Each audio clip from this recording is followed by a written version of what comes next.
On this episode of Lapeef, Let's Talk. Rebuild themselves. The question starts becoming, what are you doing with those tools? Are you misusing them, or are you not using them at all? Do you have any awareness? Are you lacking that as an individual? And if so, then I guess that may be the point. But that's not my topic. I'm just listening and saying this. It seems like people are saying, use the tools that the therapist gives. Stop being dependent on the person who's giving you the tools, and use the tools you have. I don't know. Well, Okay, I'm not an expert. Well, I want to move away. No. No. I wasn't not gonna about being expert. I would be curious to know, because it's interesting that the gentlemen, even the young bloods that have come up tonight, have said something different than what the ladies have expressed. There's real reasons why. And well, because we view, by and large, therapy, we do view it as a weakness because we do view it as nurturing. What do you want me to Lord say? Jesus. I want you to listen. I want you to listen before you respond. I want you to hear the conclusion of the whole matter before you respond. You said this like 3 times earlier. And you said the same thing, and it appears to me that you're not clearly getting what I'm saying because you keep bringing it up. So every time you bring it up in this conversation, brought it up. Hold on. It can make go ahead, Jedi.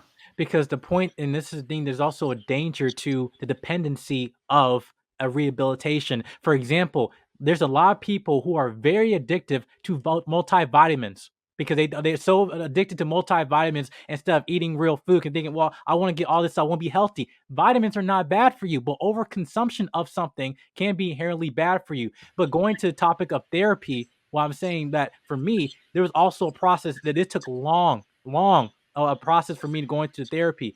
But in that process, there was a moment for myself, I realized I was being dependent on my therapist, which was that was basically a bad thing, because inherently when going through this process, you get connected with the individual or the person that you're trying to heal you. But then when you are healed, it's almost like, okay, it's time to go. It's the same thing as a parent, building a child, moving and growing them up. And it's like, mommy, I don't want to go. Man, I raised you to go get out of my house. So yeah, so you can build on your own. You're whole now. You're fully developed. That's why folks savior mentality. Exactly. That's one point I'm saying.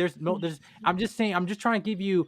I agree with that, Jedi. Okay, so if you agree, then just say you agree. No, but the thing is that he's trying to make his experience everybody's. That's where I disagree. I mean, I guess you have to ask yourself, what's the goal, right? And what's the goal? Different per person. Okay, so what's the goal? Just to have a friend to talk to? Somebody needs somebody to vent. For some people they just want someone to vent. For some people, they want to heal from something and move on and not do therapy anymore, which is what Jedi sounds like he was talking about, which I respect 100,000%. So if you're going, everyone's not in that same position though, and we can't exactly. All right, we see Kayla trying to say something. Let Kayla talk for a second. Go ahead, Kayla. I'm sorry, Kayla. Go ahead. So if you're going to the right therapist, they're not the whole time. They're just asking questions. Real therapists, they help you. They guide you to seeing your own issues. They don't tell you what's wrong with you. They may give you what I'm seeing is, but they may say, is this what you're seeing? Because this is what I'm seeing. You know what I'm saying? So it's like most good therapists are not like telling you what's wrong with you every time you tell them an issue.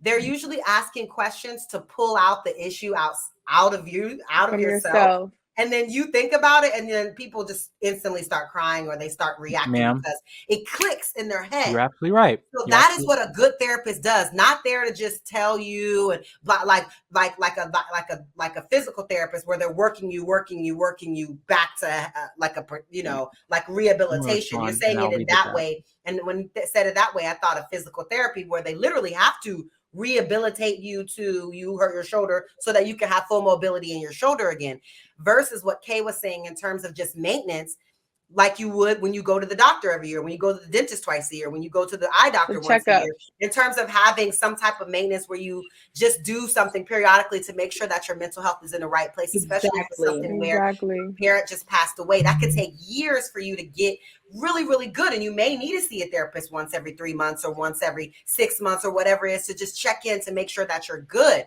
So I think that us trying to act like mental health isn't the same as the OB or physical health or or eye health or these others. It's still very much the same. Exactly. And no, I agree. Like, I don't think that they arguing against the time. I just think that they saying the end goal is to eventually leave. So whether it's 2 years, 3 years, 4 years, if it's every 2 or 3 months, you don't want to be there for forever. No, because Kayla just brought up a point.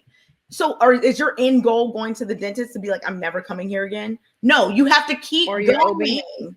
These are things just like you have to get a your physical, insurance covers it twice every year. It's not going your week or whatever. And that's why we have to get rid of this. All right, like I want to get the stigma is detrimental to our community specifically, and to everyone. Actually, I got you. I want to get cheeky on this a little bit. Go ahead. I went to the dentist once, so I'm trying to get out of there. What? This isn't this isn't my particular subject, just something that I'm thinking about while you all are talking.